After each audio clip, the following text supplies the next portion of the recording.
If you've ever watched the Olympics, you might notice the methods that athletes use to shave even the slightest tenth of a second off of their race times. Swimmers wear swim caps to reduce the drag of their hair in the water. Speed skaters, cyclists, and runners wear skin-tight uniforms to reduce air resistance. Even helmets for cyclists and ice sledders are specifically designed so that air easily flows past them. Our walk to the kingdom of God is often described as a race or a contest. And just like the best athletes in the world, we want to do everything we can so that we can finish this far more important race. Paul speaks to this idea in Hebrews 12 verse 1, a verse you've probably heard referenced by us before, which says, "Let us lay aside every weight and the sin which doth so easily beset us, and let us run with patience the race that is set before us." When we sin, we're deviating from the course.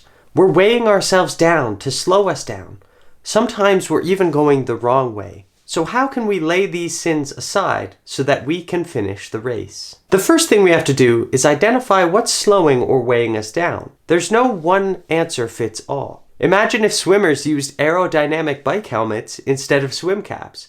It would be completely useless because air and water are completely different properties. They have totally different resistances. So we have to be intentional about pinpointing the sins that we struggle with. Once we've done that, we have to come up with a method that completely cuts it off and eliminates it. Runners don't wear a skin-tight shirt but long, baggy jogging pants. They wear a full uniform to work on eliminating air resistance completely. Similarly, there can't be any half efforts when it comes to removing the sins that weigh us down in our race. They have to be cut off completely. Jesus uses these two steps when he commands the following in Matthew 5. "If thy right eye offend thee, pluck it out and cast it from thee.